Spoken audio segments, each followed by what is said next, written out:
ॐ दक्षिणस्य समारम्भा शङ्कराचार्यमध्यमा अस्मदाचार्यपर्यन्ता स्मर्या गुरुपरम्परा श्रुतिस्मृतिपुराणानाम् आलयं करुणालयं नमामि भगवत्पादं शङ्करं लोकशङ्करं शङ्करं शङ्कराचार्यं केशवं बादरायणं सूत्रभाष्यकृतौ वन्दे भगवन्तौ पुनः पुनः ईश्वरो गुरुरात्मेति मूर्तिभेदविभागिने व्योमवद्व्याप्तदेहाय दक्षिणामूर्तये नमः।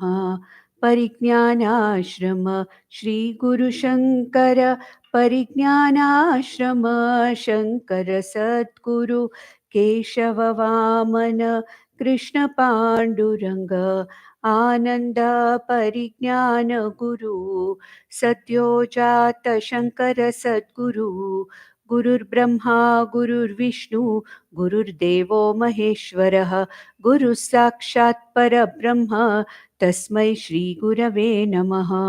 ॐ सहनाववतु सहनौ भुनक्तु सह वीर्यङ्करवावहै तेजस्विनावधीतमस्तु मा विद्विषावहै।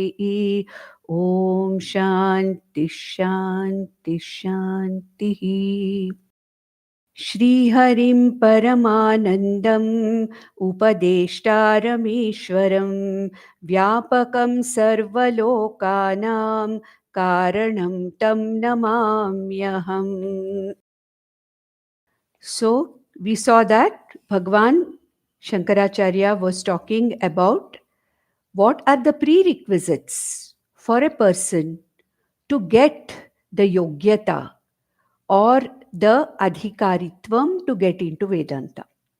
And he said that Swa Varnashrama Dharmena, that is following the Varnashrama Dharma, Swa Varnashrama Dharma, then Tapasa Haritoshanad, with discipline and worship of the Lord, one gets the grace to develop these four requisites, what is called as the fourfold requisites that is required for an adhikaritvam, which makes this person a sadhana chatushtaya sampanna adhikari.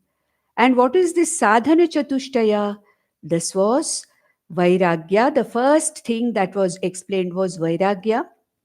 And we saw that vairagya is nothing but having the right attitude towards all the objects of the world outside, including people and situation, not getting caught in them, not having an emotional and a psychological dependence on the world outside, saying that only if this is there, I will be happy. If this is not there, I'll not be happy. This kind of understanding that everything is changing and nothing is going to really give me the security, the peace and happiness which I am looking for forever. This is Vairagya. The willingness to lose the losable anytime, I said. And then we saw what is Viveka. What is Viveka? Nitya Anitya Vastu Viveka. That we are seeing that everything in this world is changing. Objects are changing, people are changing, situations are changing. But there is one thing, the observer consciousness, which remains the same and witnesses all the changing things. Therefore, if I identify myself with the changing things outside for my security and for happiness, I'm not going to get them because they are ever changing. They are anitya, agama payi, anitya. And this knowledge, right now I may not know what that nitya vastu is because I have not yet come to Vedanta or I'm just a beginner in Vedanta. But then I know that Vedanta says, our scriptures say that there is one thing which never changes, which is called as the Nitya Vastu. And whatever else I'm observing is changing. So anything that keeps changing, not remaining the same, is called as Anatma. And that changeless thing which is the witness of everything else about which I'm going to learn from Vedanta, is what is called as the Nitya Anitya Vastu Viveka. Then we came to the Shamadhi Shatka Sampatti, the sixfold disciplines that are required for the instrument, this body, mind, sense complex. Because what is the instrument that is going to get involved in the study of Vedanta? It is only with the body, mind, sense complex instrument only I get into Vedanta, I study Vedanta, therefore, and for me to understand, for me to get into this Jnana Yoga, even to get into Shravanam, which was talked about, consistent prayatna, which the second verse talked about. Sadbihi prayatnena vikshaniya. It said muhur muhuhu. That a person who is a mumukshu has to consistently, repeatedly listen to the Shastra, Guru Mukhena Shastra Adhyanam. And if that is a commitment for lifetime, it is a very serious commitment. Commitment itself means serious. This is a very serious kind of a commitment, which requires that the instruments which are needed for this kind of a commitment are healthy enough and well managed. Therefore, the disciplining of the body mind sense complex so that it is successful in its venture of entering into Vedanta Shravanam, Mananam, Nididhyasanam becomes easier and successful ultimately. And we talked about Shama and Dama, which go together. Shama means manonigraha or management of the minds, diluting our raga, dveshas, and kama, krodhas as much as possible. In one way, we can call it as the chitta shuddhi also. A mind which, because of which shuddhi, because of which, in which the mani, raga, dveshas, and kama, krodhas, and all these emotions are managed well. Such a mind is a quiet mind available for Vedanta, available for Shravanam. A mind which is constantly going out here and there, a mind which cannot concentrate even for a few minutes. I sit down to listen to the Vedanta. In 5 minutes, I'm looking here, looking there, watching the mobile, looking at this, looking at that. Then that kind of a mind is not really ready for a serious pursuit. Vedanta Shravana Manana Nididhyasanam is a serious pursuit. And even so many Laukika pursuits are serious pursuits. A person who wants to become a musician, a performing artist, has to seriously pursue the sadhana of music, and for which also similar disciplines of the instrument called as the mind and the body, sense organs, is necessary. As I gave the example of a marathon runner last session, any kind of an achievement or attaining one's goal requires a very, very intent discipline of the body mind sense complex, which is the fundamental requirement for pursuing anything serious. Dhamma, which was explained as nothing but indriya nigraha or management of the indriyas, because the indriyas and the mind function together as one unit, especially the jnanendriyas and the mind function as one inseparable unit. Dhamma is not possible without Shama. The first thing is that the mind has to be shown or developed into a quieter state, after which Dhamma becomes easier. So Shama, Dhamma also we saw. Then next is, we are going to the next one called as what? Shama, Dhamma, Uparama.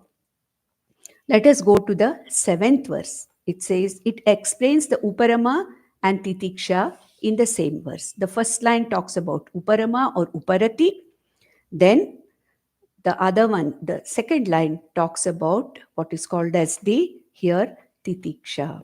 Let's see what it says. Vishayebhyah paravrittihi paramoparatihi sa sahanam sarvadukhanam titiksha sa shubha mata. Vishayebhyah paravrittihi. That is called as Parama Uparatirhisa.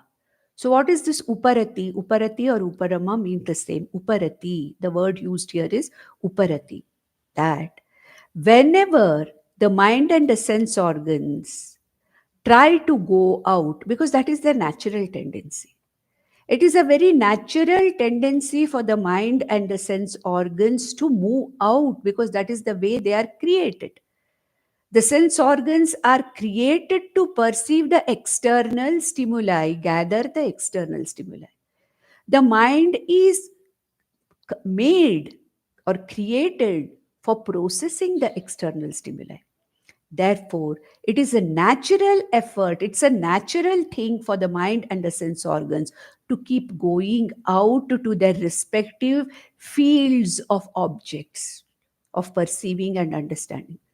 But then, if the mind and the sense organs are all the time going out, then they are not available for my pursuit. And therefore, whenever, because of the habitual tendency and the natural tendency of the mind and the sense organs to go out, I have to be very awareful and pull the mind and the sense organs back. That is why, it is said that the mind is almost like a small child. Okay, the mother pulls it back, keeps the child on her lap. Within a few seconds, it gets up and runs here and there. The mother has to again pull it and keep it back on her lap. The mind is like that, the sense organs are like that. It is the natural tendency. And then they are something as they go out. I have to be aware, and the buddhi has to bring them back. Look, my purpose now is what? That I have to concentrate on whatever I'm doing, Shravanam or Japa or whatever. We all have that experience, isn't it?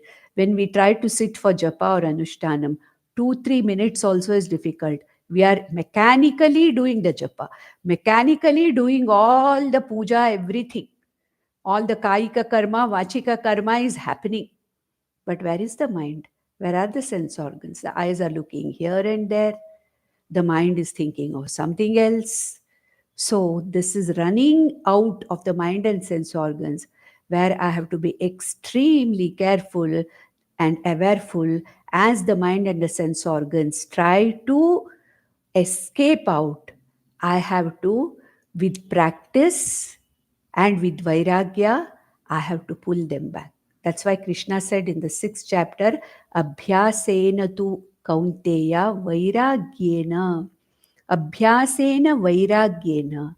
With constant practice, as the mind starts going out, sense organs start looking out, I have to be aware of that. See how the mind is running out. Bring it back. This awareness, awareful, pursuit of Vedanta, Japa, whatever it is called as the Uparati. That is by constant practice and awareness. And of course, Vairagya helps when I have understood very clearly that the outside objects are not really worth pursuing beyond a certain extent. Whatever is the Vyavaharika need for the world of objects, whenever I'm in Vyavahara, does not matter.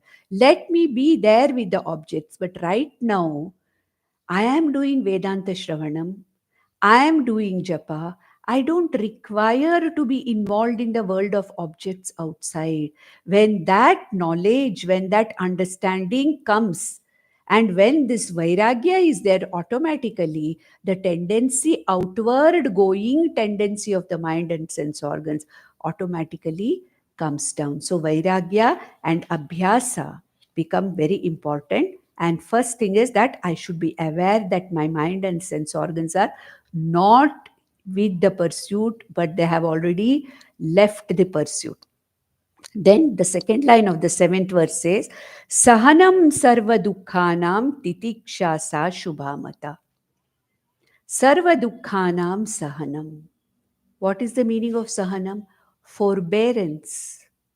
Forbearance means what? Does it mean that when there is a unpleasant situation, when there is a pain in the body, disease in the body, I simply go on bearing it? No, Vedanta doesn't say that. What it says is, do whatever is to be done. There is no problem. But let us understand that there are situations, maybe certain situations where we cannot do anything about it. In such situations, in choiceless situations, if I can have the forbearance to understand that this is the anatma body mind sense complex which is working out its prarabdha, and therefore let me not get too much affected by it. Anyway, this will pass. Whatever situation that this body mind sense complex is going through, it will pass. It will not be the same tomorrow. It will change. Therefore, forbearance in choiceless situations with regards to anatma, that is called as sahanam sarva dukkhanam titiksha or forbearance. If you remember Viveka Chudamani, the same thing was talked about by Acharya, same Shankaracharya, saying that Sahanam Sarva Dukkhanam Apratipakara Purvakam. Apratikara Purvakam. There's no question of pratikara, no reaction to whatever is happening. I respond, do what is necessary, but unnecessary reaction is not there. Chinta vilaparahitam. When I go through this unnecessary chinta and vilapa, constantly complaining, constantly murmuring, oh, yo, why this is happening to me? What have I done? I've been such a good person. Why bad things happen to good people? Oh God, don't you have eyes? Don't you have ears?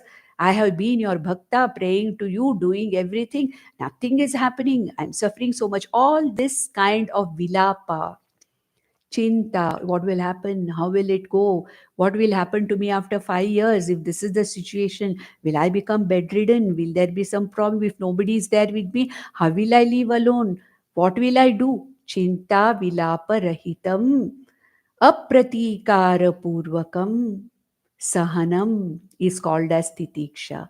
Such a detail is not given here. Sahanam sarva dukkhanam titiksha sa shubhamata.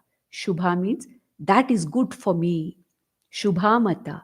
This kind of an attitude or forbearance without undue chinta, without undue reaction of the mind, but with adequate response. Whatever is needed, I will do. But I'll not go out of the way to keep on murmuring, complaining about it. This is what is called as titiksha or forbearance. Very important. It is good for us, shubhamata. This kind of forbearance is, even if I'm not a Vedanti, even if I'm not interested in Vedanta, it is good. Even for our Vyavaharika Jivana, for our Laukika Jivana, forbearance is a very, very good quality which gives me the strength of the mind, because I'm never free from problems. The Anatma body mind sense complex, in contact with the in Anatma Jagat, can very rarely be very comfortable. Most of the time, there is some discomfort or the other. Does not matter. Let us try to respond and sort it out. No harm in that. But then let us not keep on and on and on pravilapanam, and also all the time chinta, anxiety. Let us not have that. It gives me a freedom. There is a mind which is free to get into these things. Otherwise, if forbearance is not there, it is difficult to commit to anything. Even in the Laukika Jivana, it is difficult to commit to anything. Next comes the next one, called as the fifth one, is called as the Shraddha. Shraddha. Shraddha means what? Shraddha means a kind of a, you can call it, it's not a blind faith. Shraddha means faith or understanding that, yes, this is true. And I have got that kind of a confidence that whatever is happening, whatever this person is saying, whatever pursuit I have taken up, it is for my good. So, this kind of a feeling of faith, not blindly, by a question of understanding, this is what is called as a Shraddha. Now, how does Acharya give this? The eighth verse also has two lines. The first line talks about Shraddha, the second line talks about Samadhanam, the last two, because Acharya is taking two a pair, Shama Dama in first verse. Then he took Uparati and Titiksha in the previous verse. Now he is taking Shraddha and Samadhanam. Trust, you can say Shraddha is the trust. So, what kind of a Shraddha is it that I require? See, trust it is like a child has a trust in the mother, that it can never doubt. That kind of a feeling of trust. In what? In my pursuit, in the Shastra. So that's what is said here. Let's read the eighth verse. Nigamacharya vakyeshu bhakti shraddheti vishruta chittaikagriyam tu sallakshye samadhanamiti smritam. So Shraddha and Samadhana are talked about. So first line, Nigama Acharya Vakyeshu Bhakti Shraddha iti Vishruta. That is how Shraddha is defined or talked about. Vishruta, it has been talked about like that. What Shraddha is, what is it? Nigama Acharya Vakyeshu Bhakti. A firm trust or a faith in the words of the Vedas and in the words of the Guru. That the words of the Veda are for ultimately for my Shreyas. They are not going to misguide me. The Guru also is using the words of the Vedas, but conveying them in such a form that I am able to see the meaning of what the Vedas are saying. Therefore, Guru is like a key which opens the lock of the words of Vedanta. Aparokshanubhuti may be a simpler work where we can easily understand what the verses are saying.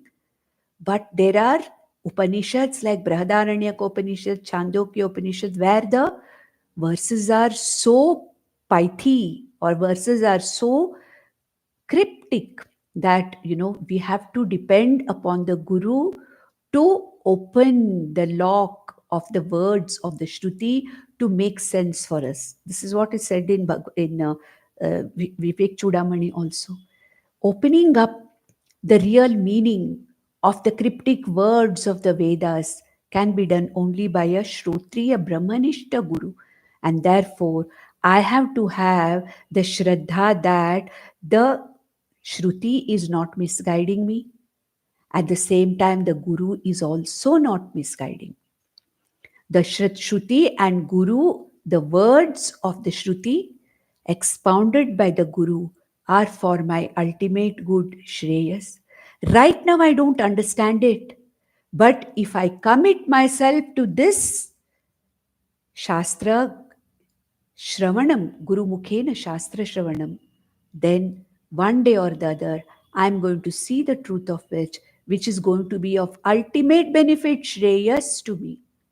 Shreyas means what? Ultimate benefit or moksha. So, Nigama Acharya Vakyeshu Bhakti. Bhakti means what?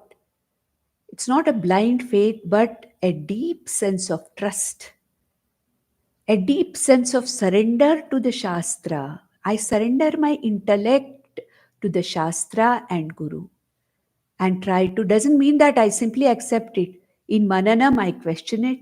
I ask the questions to the Guru when I don't understand. That is why our scriptures are always in the form of a dialogue. All our scriptures, Upanishads, Bhagavad Gita, everything is a dialogue between a Guru and Shishya.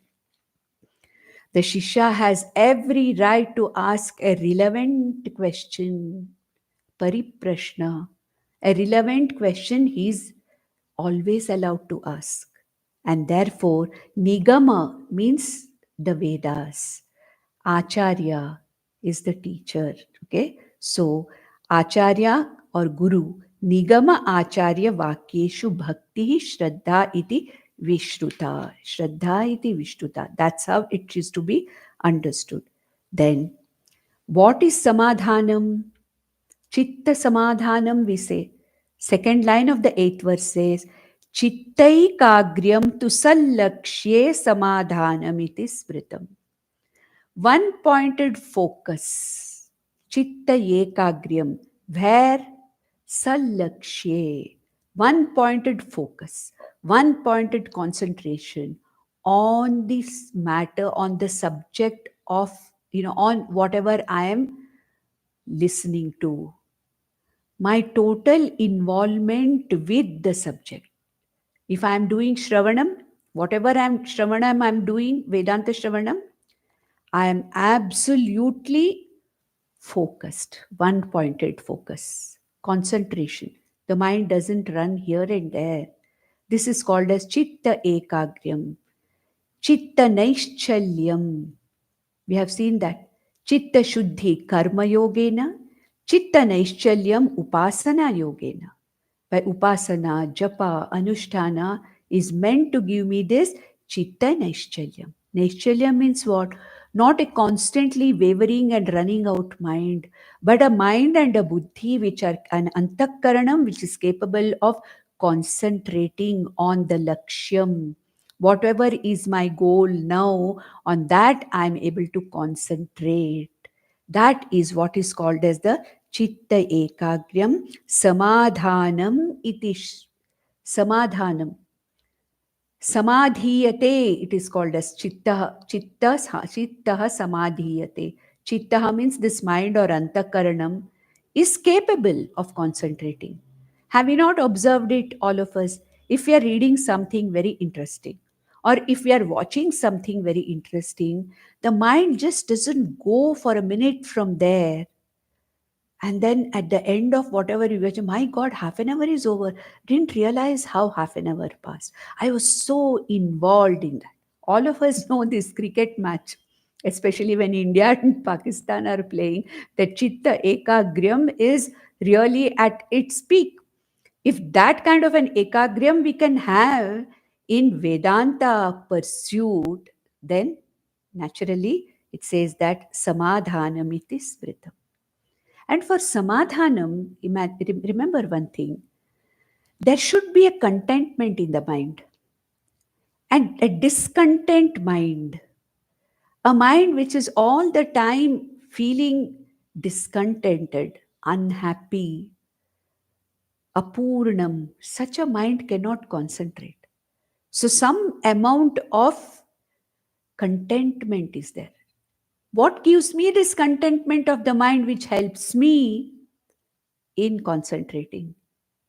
That is what Shama, the management of the raga dveshas, emotions of the mind. Dama, Uparati, Titiksha, Shraddha, all these 5 which we have seen till now out of the 6 can give me a state of a content mind, a happy mind, a fulfilled mind, at least temporarily. I may not have a purnatvam, but at least most of the time my mind is content. I'm content. I'm not complaining. Like a small child, you see an infant, 1-year-old child or something, that contentment and happy, the happy mind, content mind is there. Like that, if we can have a contentment, which is the most important aspect of samadhanam, and that contentment can come only by the previous 5 disciplines or sadhanas.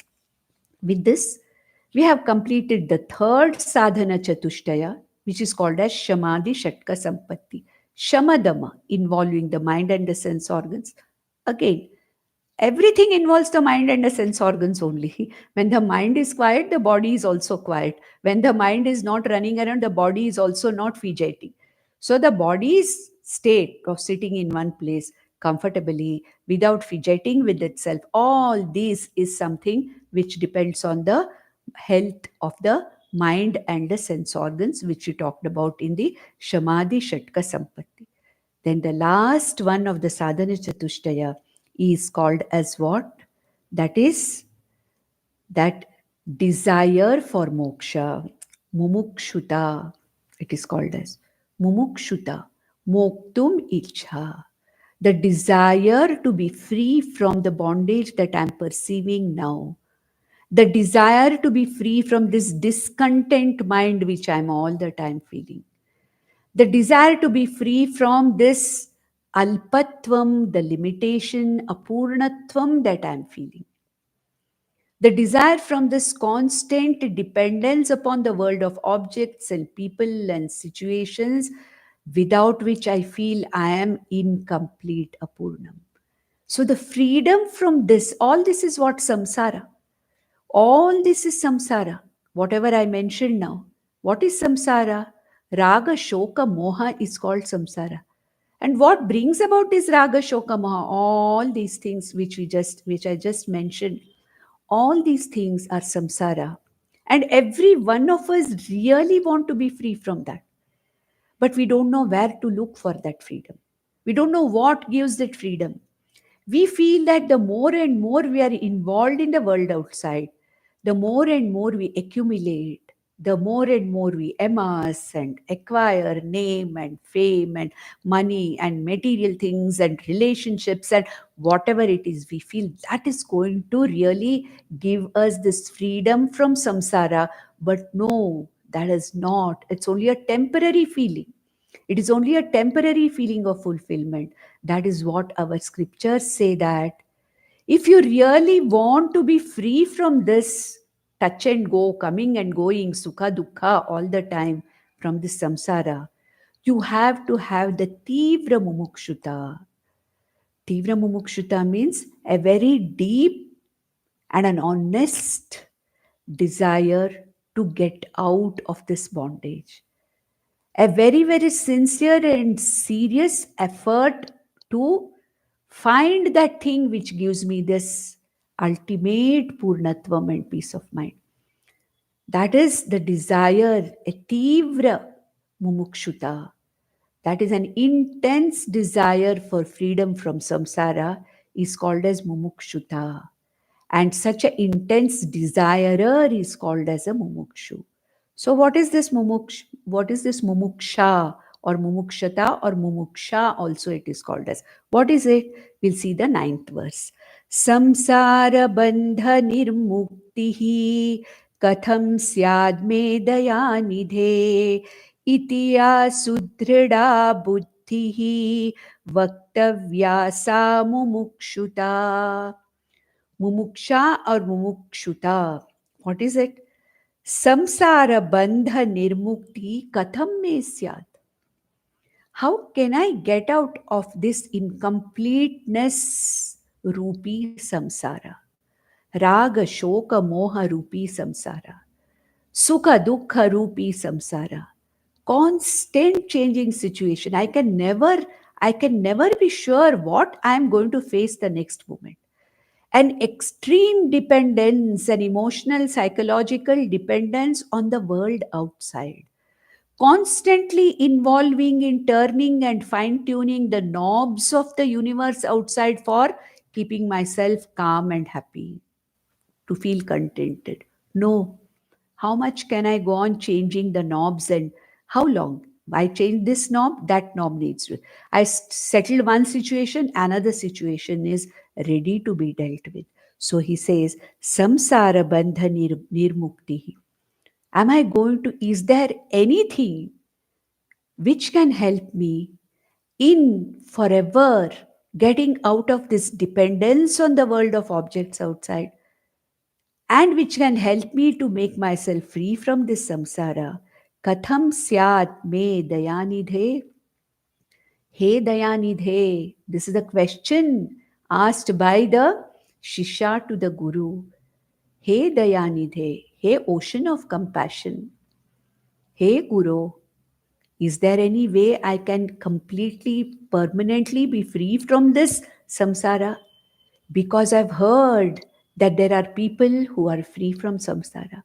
Hey Guru, I see you as the example where, in spite of all the changing situations, I see that you are content and happy. What is it that has given you this freedom from samsara? Is it possible for me also to get freedom from this samsara? He Dayanidhe. We saw that in Viveka Chudamani also, isn't it? Is there, can I be free from this samsara? Can I be free from this samsara arnava tarane? Is there any upaya? And what does the Guru say? Asti upayaha. Don't get scared, hey Shisha, that you have this intense desire for moksha. It is an important requirement. The final of the sadhana chatushtaya, the last, fourth of the sadhana chatushtaya, but very important. Therefore, Bhagwan Shankaracharya in Viveka Chudamani says Mumukshutvam and Vairagya are the most important of the four, then other two will follow. And as I said in the last session, these four are not to be followed serially. When you start one, the others also start. It is a group which happens together. It is not an individual sadhana. It is a sadhana which involves a fourfold discipline. It is a complete sadhana. It is a complete understanding. So, samsara bandha nirmukti katham me syat. In some books, the reading is katham me syat kada vibho. Doesn't matter. Some reading differences may be there in different publications. You may find one or two words little different, but the meaning remains the same. Katham syan me dayanidhe he dayanidhe itiya sudrida buddhihi.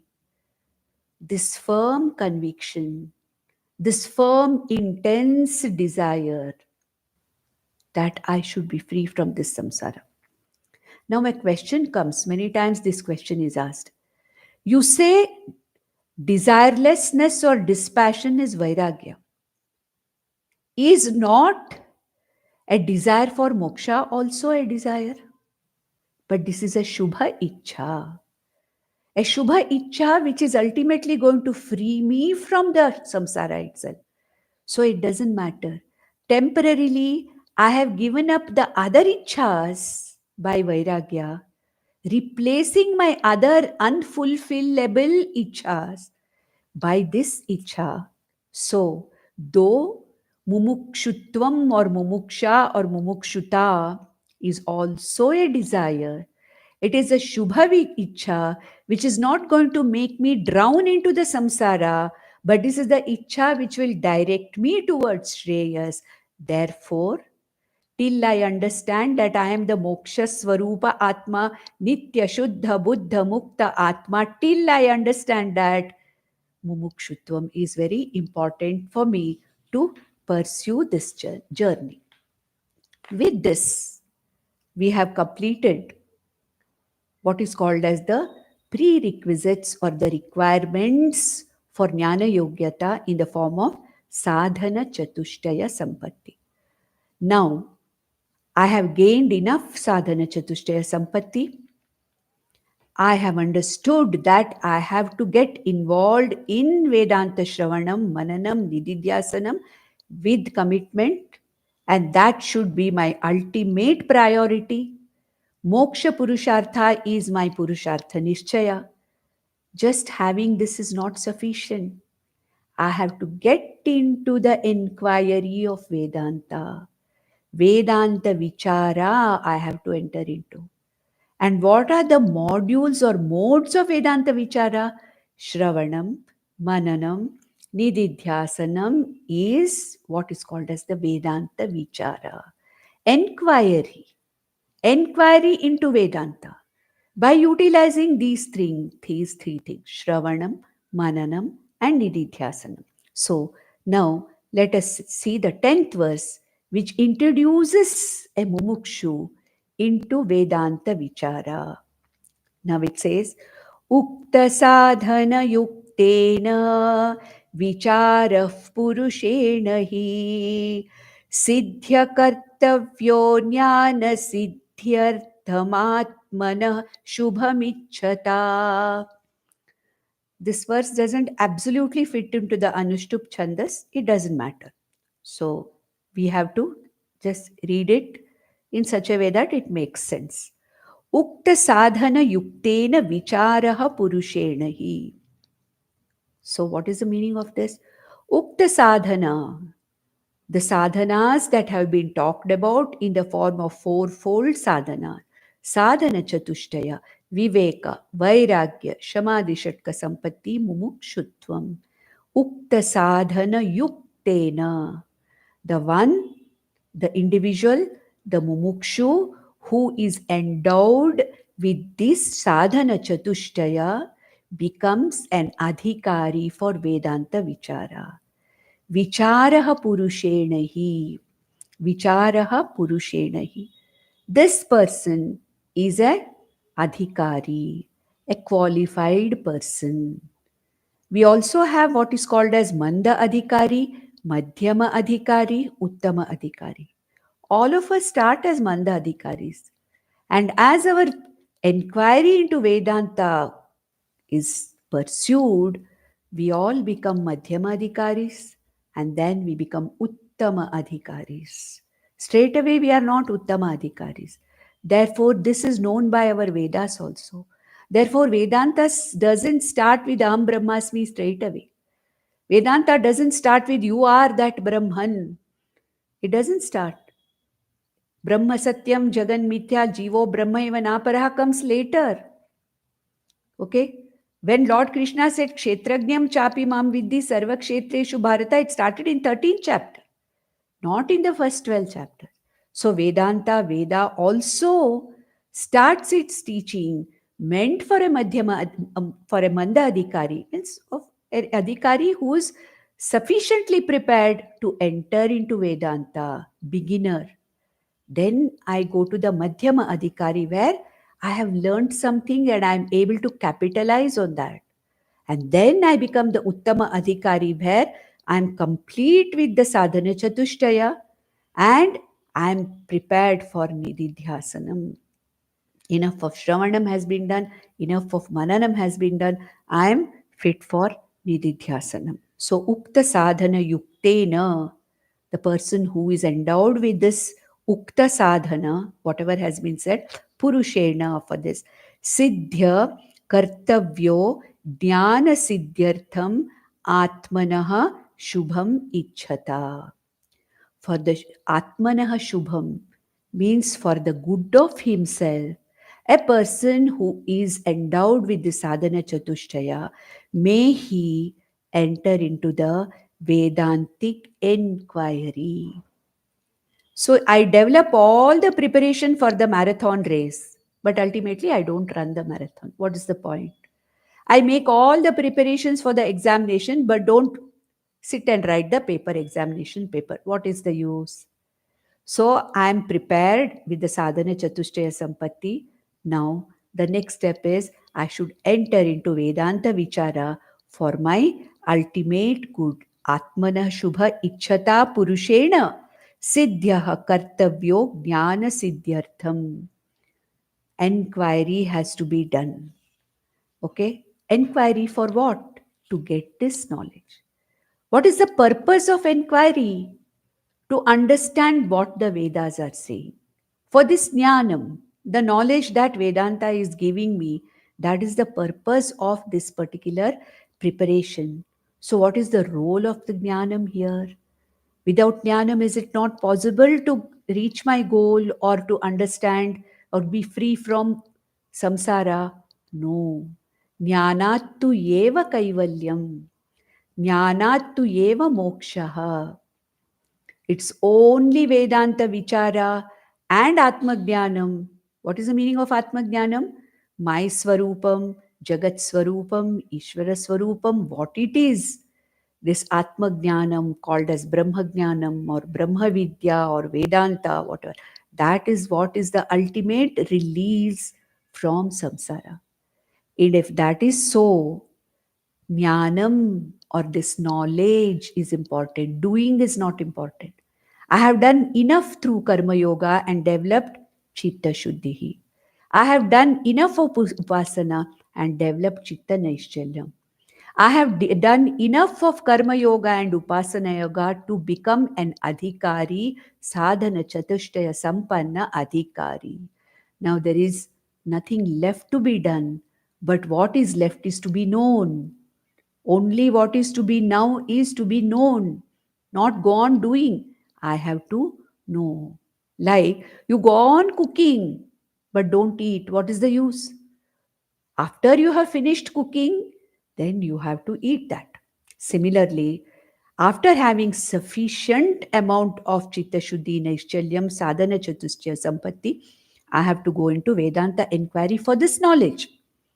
And in the 11th verse, Bhagwan says, Notpadyate vina jnanam vicharenanya sadhanaihi yatha padartha bhanam hi prakashena vina kvachit. So he says, Vina jnanam, vina vicharena jnanam na utpadyate.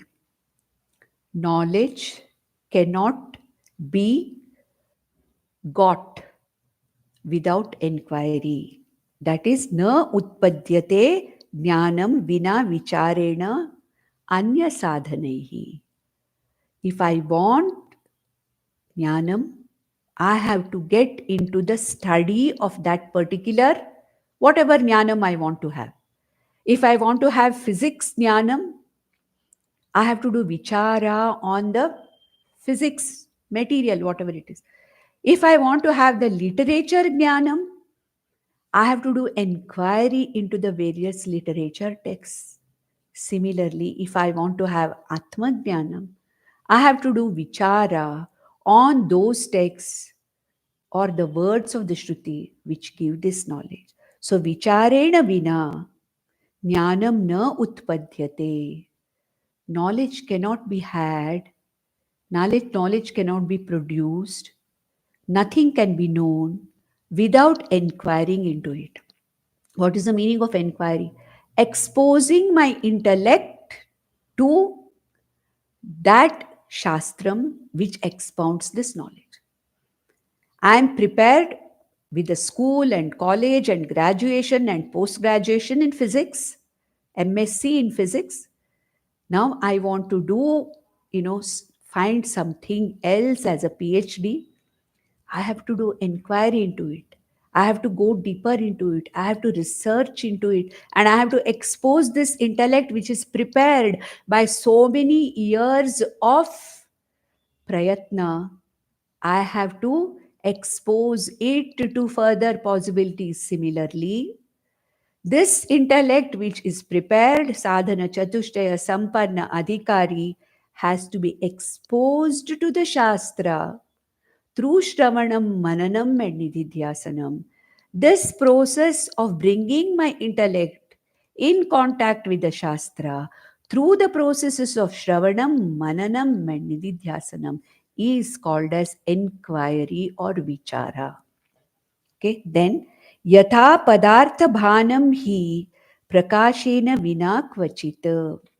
So, what is the meaning of that? So, knowledge does not rise by any other means other than the inquiry.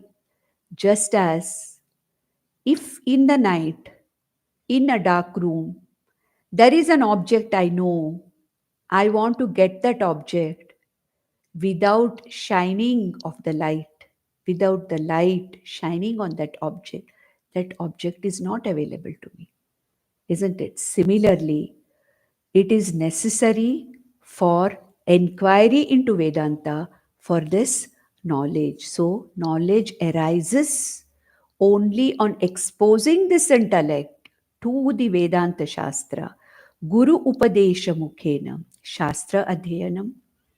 And then what happens? Then no other sadhana. No other sadhana can help. It is only vichara. There is no other means other than inquiry for getting into this knowledge. So, Vedanta inquiry has to happen. What is the nature of this inquiry? What is this inquiry? What is it that I want to know from the Shastra, from the Guru? What is it that I realize or come to know by my exposing my prepared intellect to Guru and Shastra? 13th verse, it says, कोऽहं कथमिदं जातं को वा कर्तास्य विद्यते उपादानं किमस्तीह विचारः सोऽयमीदृशः. Okay, so what is this kind of an inquiry for which I have to go surrender to the words of Shastra and Guru? Koham, who am I? Am I this body? Am I this? If I am the body, then after the body dies, what happens to me? Where was I before this body was born? Where have I come from? What is the purpose of this life? Is it something that I just come and go through, polar opposite experiences and go back? What is it? Who am I? What is the purpose in this life? Koham. I'm seeing something. I'm experiencing a whole world around me. Katham idam jatam. I'm experiencing a body, experiencing a mind. Where did it come from? I'm experiencing this whole universe functioning with precision. Where did this Jagat come from? Katham idam jatam. Ko aham. There are two things, aham and idam. I and this. That's all is there. I, the knower, and the Jagat, which is the known. So who am I, this knower? Katham idam. Who is this? What is this? This means everything else that I am in contact with. Katham idam jatam. How has all this come about? How have all these things, how have I come?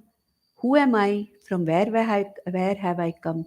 From where has this whole Jagat idam, it has come? Kova kartasya.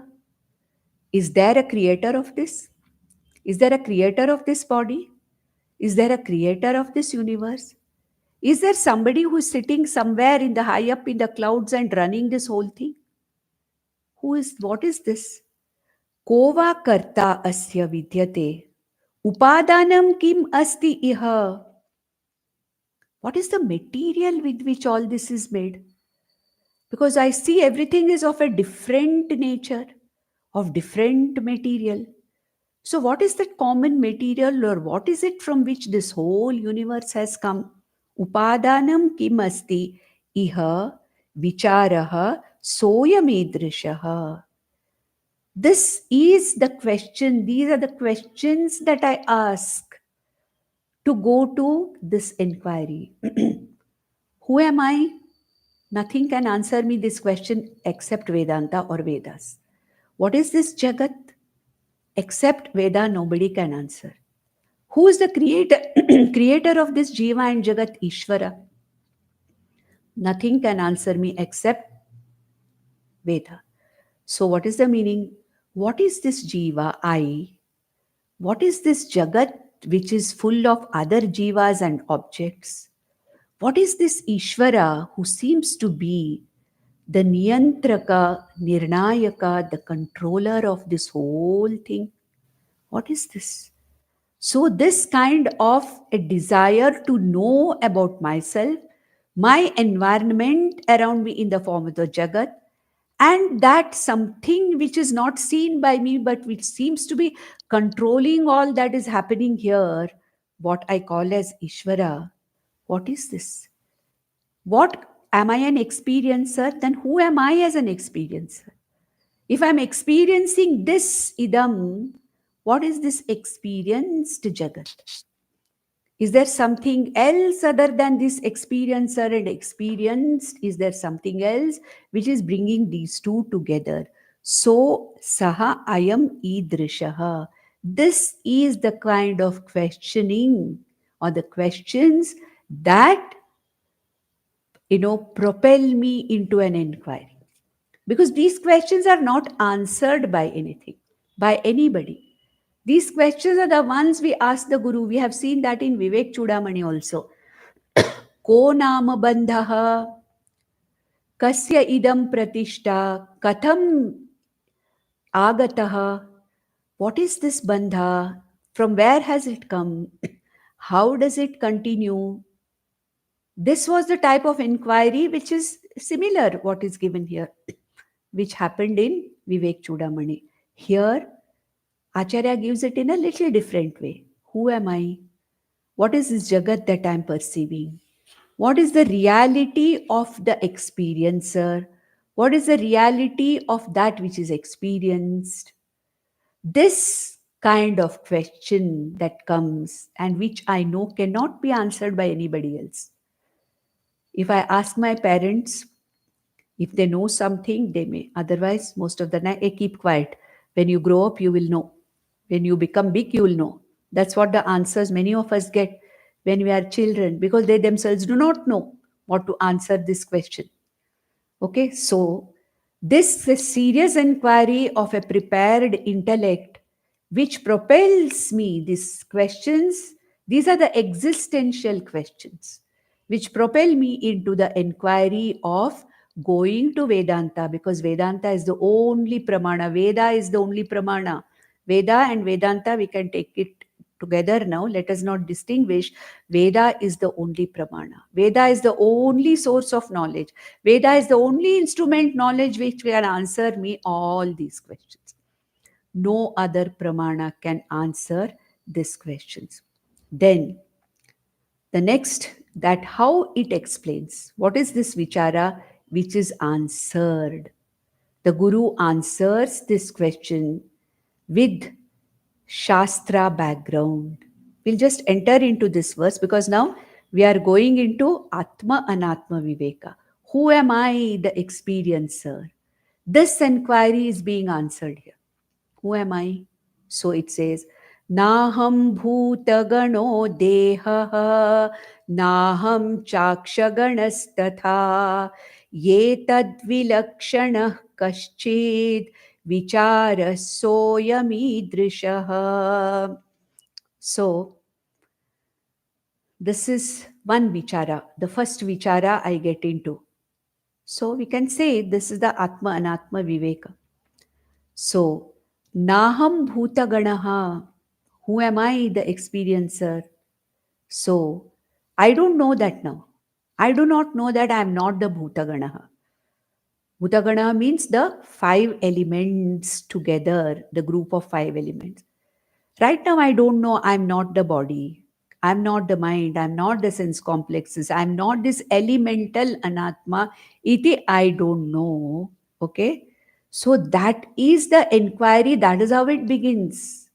That is how Vedanta begins to answer my questions in the form of inquiry. We'll go into detail next time. Naham bhuta ganaha. I, the experience, is not the elements because I am experiencing the elements. The elements, space, Vayu, Agnihi, Apaha, Prithvi are experienced by me. Therefore, I am not these. What I am experiencing are objects of my experience. I am not that. Na dehaha. I experience my body with all my sense organs. Therefore, I am not the body. Naham chaksha ganastata. I am not the group of sense organs also, because I am aware of my sense organs. That I can see clearly, I know. That I cannot see clearly, I know. I can hear fully, I know. I am partially deaf, I know. I am totally deaf, I know. Correct? I can't smell. I've had a cold last 15 days. I can't smell anything, I know. So, who is it? Then I'm the knower of all the sense organs, the body, and also the Bhutaganas. I am different from them. This is the first stage of inquiry into I. We'll stop with this and take up further in the next session. Om Nandantu Sadhaka Sarve Vinashyantu Vidushakaha Avastha Shambhavi Mestu Prasannostu Gurustada Sarve Bhavantu Sukinaha Sarve Santu Niramayaha Sarve Bhadrani Pashyantu Ma Kaschit Dukham Apnuyat. Om Shanti Shanti Shanti. Om Tat Sat.